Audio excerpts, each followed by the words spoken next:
Well, thank you so much, Ashley. Thanks, everybody, for being here. She kind of gave away who the speaker was, but you probably already knew that by looking over at the table. But our speaker today was unable to attend, and I got word of it this morning. And so this morning, a text went out to our speaker for the day, and she said, hey, I'll be there and I'll take care of it. And so thank you very much. But I didn't get anything to introduce her. I don't have an introductory, any kind of a bio. So I'm just going to read this and then let you guess who it is. This is called A Hug by Harold R. Hunt Sr. It's Dawn. Yes, there you go. Hug is a need for family members to let them know you love them. A hug is a need for a friend just to let them know you care. A hug in time of need is a special thing for you to give. A hug will make you feel good. So hug somebody today and get the joy of making them happy. Our speaker today, our own Dawn Cassulo.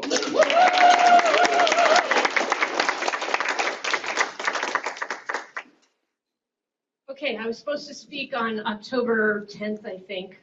So it's not going to be as polished today as it would have been on the 10th, but I'm here. So Because I Said I Would is a social movement and nonprofit dedicated to the betterment of humanity through the importance of a promise made and a promise kept. It started out as a eulogy for a father, but has grown into a force far greater than its origin. So as Matt mentioned, we heard Alex Sheen, who's the founder of Because I Said I Would, speak at our Rotary District Conference in Peoria in 2019. He's an excellent speaker. He had us crying, he had us laughing, he had us all pumped up to make promises and keep our promises. I'm not going to be as charismatic, but I'm going to get the message across, and I hope you guys can buy into the concept. I'm going to start with a little background of Because I Said I Would, and I'm going to read it. And this is a quote from Alex. My father was an average man. He was no war hero. He never wrote a book. He never ran marathons. He was a pharmacist. No recognition, no fame, but for everything that made my father average, and every day, there was one thing he did exceptionally well. He kept his promises. He was a man of his word. On the morning of September 4th, 2012, my father died of small cell lung cancer. I was asked by my family to give my father's eulogy. In those final resting words, I chose to speak about my father and how he treated promises. Too often we say things like, I'll get to it, or I'll do it tomorrow. But one day there is no tomorrow. The promises we make and keep, and those we choose to dishonor, define us. I would title my speech Because I Said I Would. In my eulogy, I recalled how my dad's friends and family expressed their condolences and asked if there was anything they could do. That's a picture of Alex with our exchange students at the conference in 2019. It's on our Facebook page. So Alex answered, yes, there is something you can do. There's something you can do for yourself. Make a promise, one that you've been putting off, and keep it. On that day, I handed out for the first time what I would call promise cards to help remind people of the importance of our commitments. Simply write a promise on the card and use it as a symbol of your honor. Maybe it's something small. Maybe it's something so deep it defines a part of your purpose for being on this planet.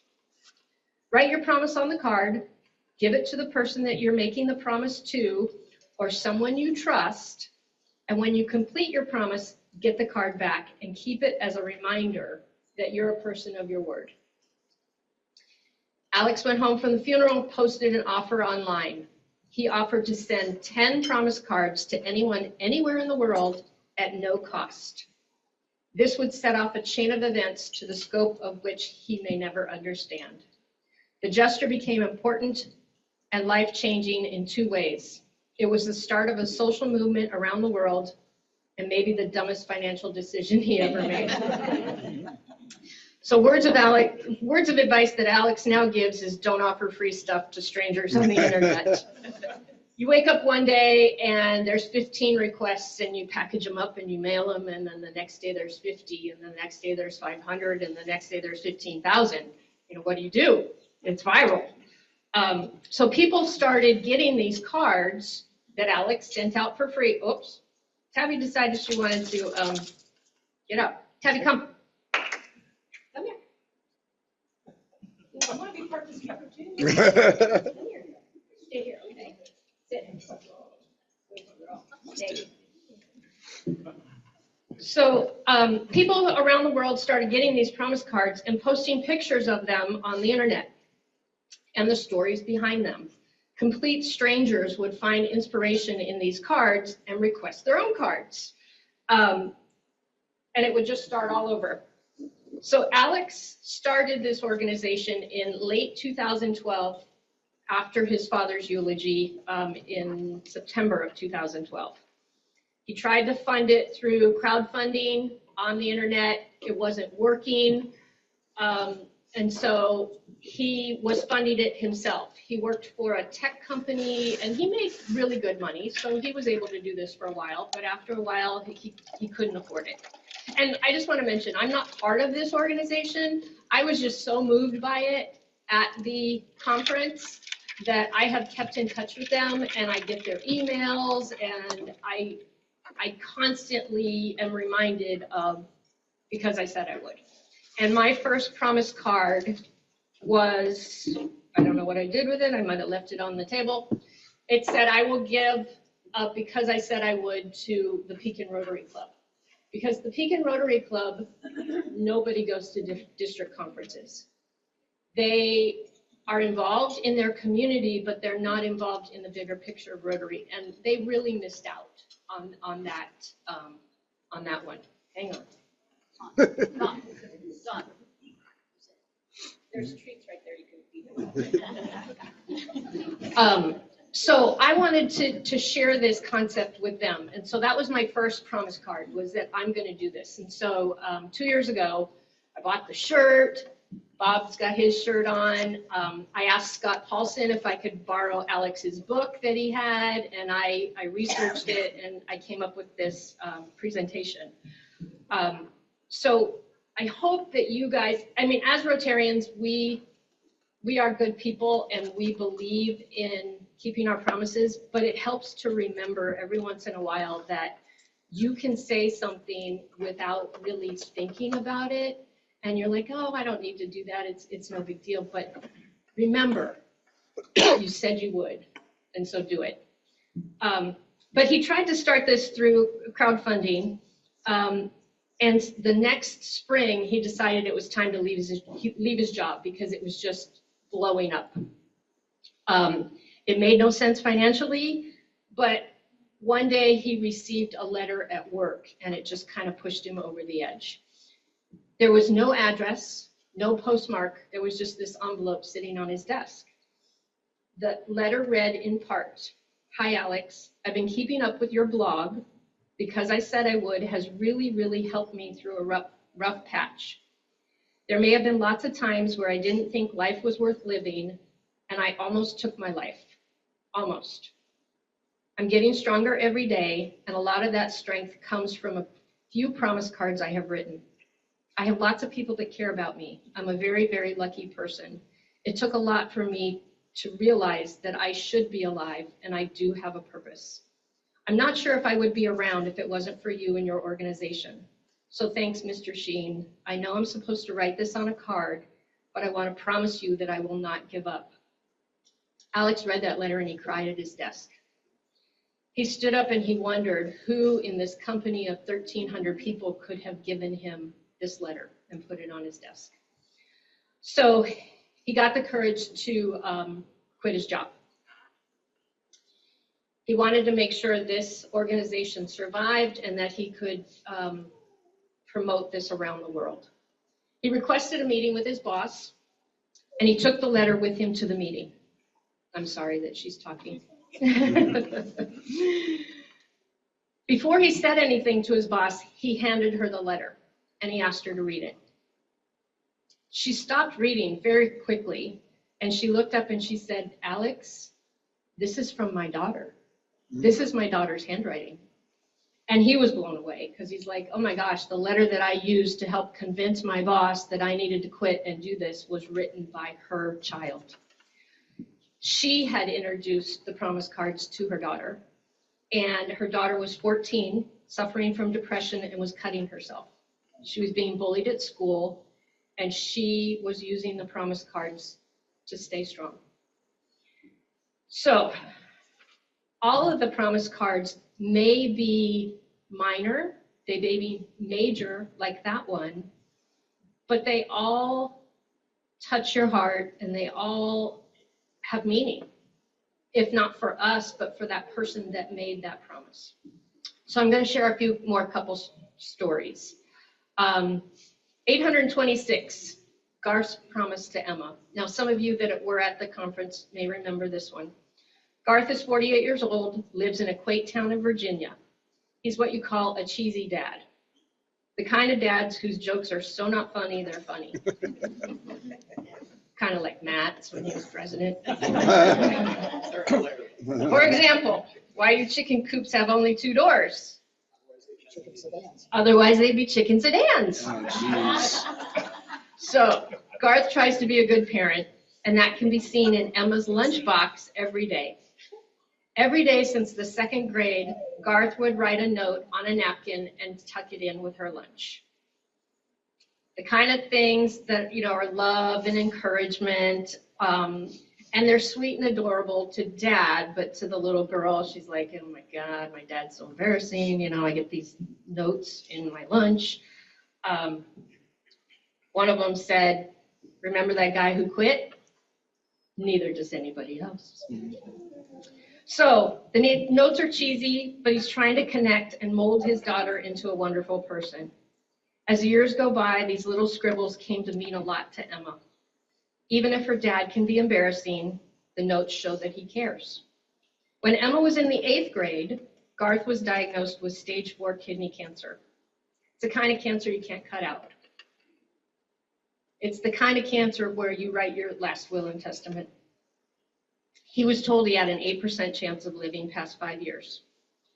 When someone tells you the ride's almost over, your time on the earth is coming to a close, you begin to reflect on the concept of time and how you spend it.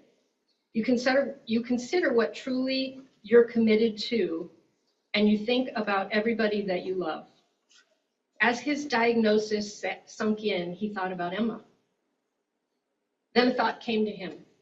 He began to gather calendars and look on his phone for the coming calendars. And he did a calculation, and he found a promise card, and he wrote, I will write 826 napkin notes for Emma. So he began writing napkin notes because he thought, hey, if I can't be there because of my cancer, at least she's going to have a napkin note for every day that she's in school. So 826 is the exact number of days that Emma had left until she graduated from high school. No matter what happens to him, no matter when their last goodbye is, and even if he can't be there for her, the napkin notes will be. Every single one was written in advance. Now, this isn't a story about a good father, and it's not a story about cancer either. It's a story about doing what you can with what you've got. Life is not fair, and unfortunately, it never will be. Sometimes we have to stop worrying about what could have been and start doing what is possible now, even if the days are numbered. 2018 was Emma's senior year of high school. Since 2013, her father had received chemotherapy, but he was still fighting. He still had cancer, but at least it wasn't growing. So he was still there for her graduation. Here's a few of Garth's napkin notes. Yesterday's home runs don't win today's game, by Babe Ruth. Dear Emma, you believed in Santa for all those years. You can believe in yourself for 5 minutes. Love, Dad. P.S. I believe in you all the time. Dear Emma, sometimes when I need a miracle, I look into your eyes and realize I've already created one. Love, Dad. Jeffrey, you can go to the next. Oh, there's another one. Do or do not, there is no try, by Yoda. Some people feel the rain, others just get wet.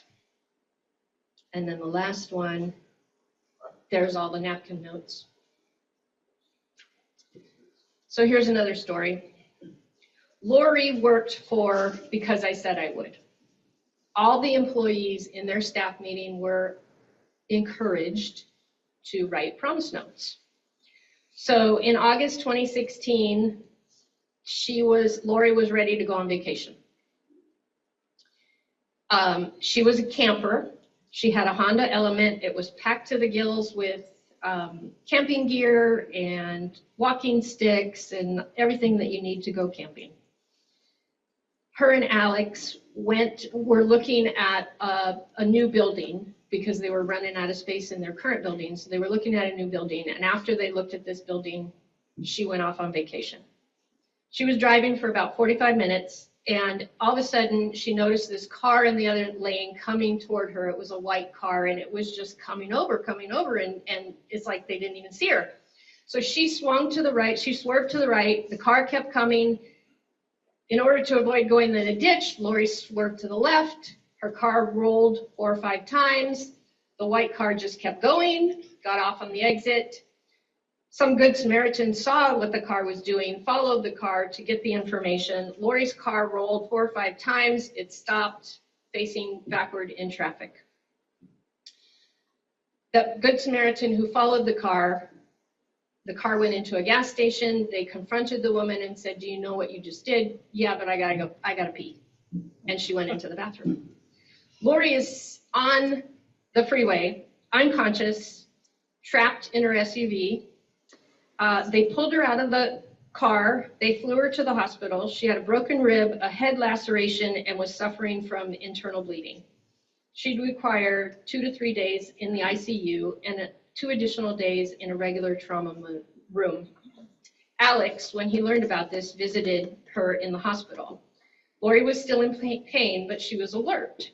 She told him about the crash, and then she mentioned something he forgot. She reminded him of a promise card she had written in one of their staff meetings. She had received several recall notices in the mail back before COVID, when we got a lot of mail, alerting her to defective airbags in her Honda Element. Shards of metal shrapnel were flying into people's chests, causing a major safety concern. Honda recalled more than 1.2 million vehicles so that airbags could be replaced. The recall notices were just noise in the volume of mail that Lori received, simply another annoying errand that she kept putting off. Finally, one day, she needed a good promise for the staff meeting, so she committed to replacing the airbags in her car by May 6th. The accident was in August. If it weren't for that promise, she might not be alive today. She made a strong recovery and returned to work 2 months later.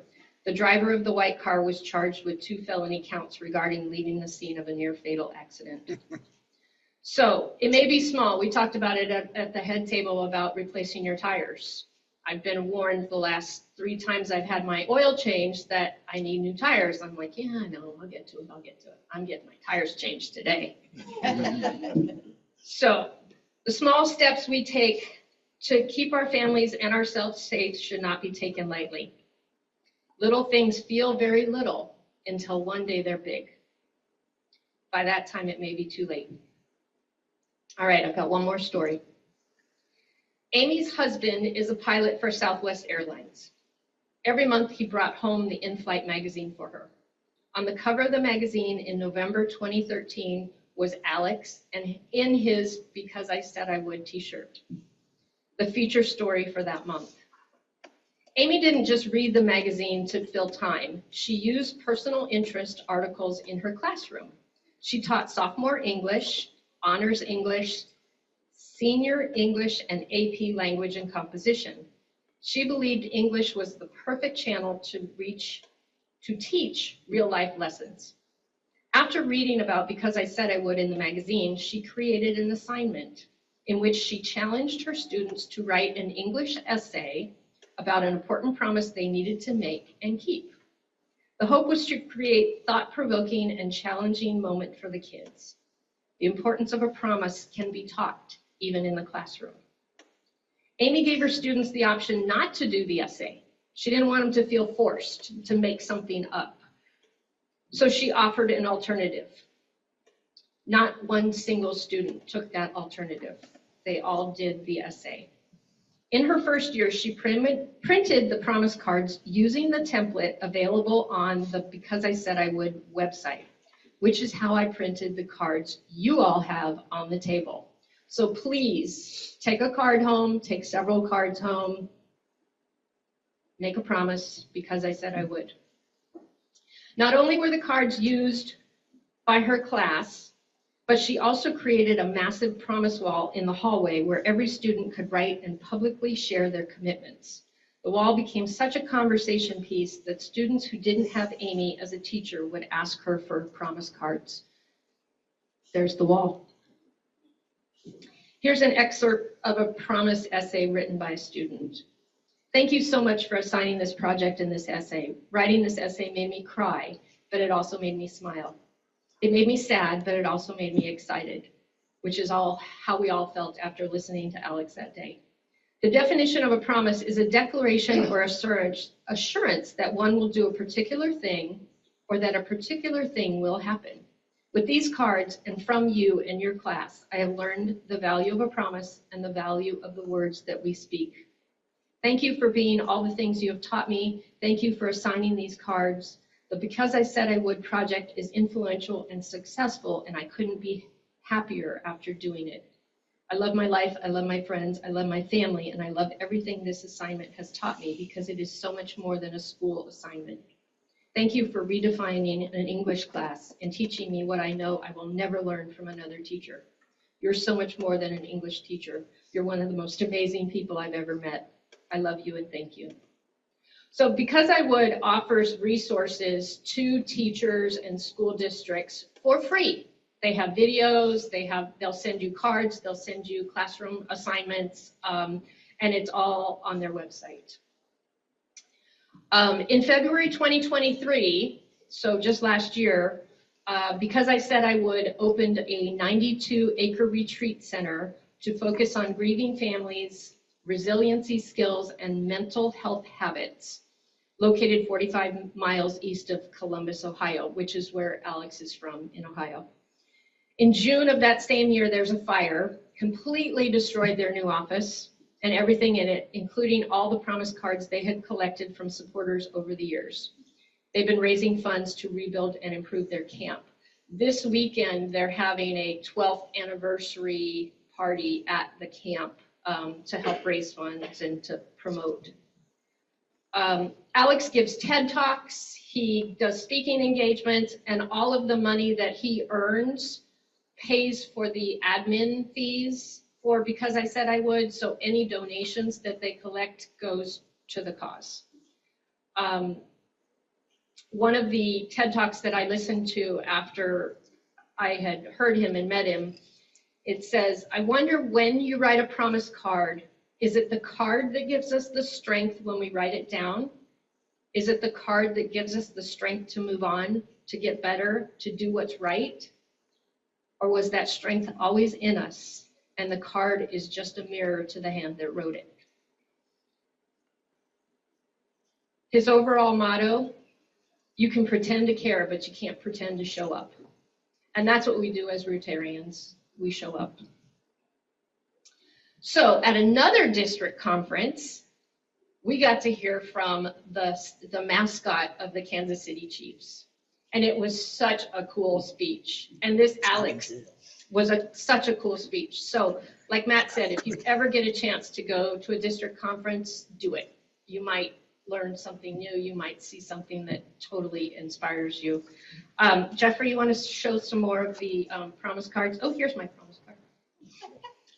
I will not text and drive for the rest of September 2016. We could all use that one in 2024, right? So if you're looking for a promise card, do that. And look, it's taped to the dash of his car. Next. Get past my fear and give blood for the first time. We used to have blood drives at Peoria-North. So, you know, if you don't give blood, give blood. Next. I will become a hospice volunteer. You know, some of these are pretty minor. Next. Spend less time on social media and more time with those I love. That's pretty you don't have to do a lot for that one. Next. I promise to make it through the day without binging and purging. Some of these are hard. Next. Promise to testify in the hearing against my rapist on December 28th, no matter how hard it may be for me. You just imagine how hard it was to write that. Next. I will stop hurting myself. Next. So the picture on the left is how it started with Alex, just creating envelopes and putting postage on it and mailing out. And in 2023, this hasn't been updated since then, they've sent out over 14 million cards. So again, you have cards on your table. Please take them. I know it wasn't Alex speaking, but think about some of those stories and think about the importance of your word and what you say. I wrote a promise card today. Send a card to Dolly Albers. There you go. Any questions?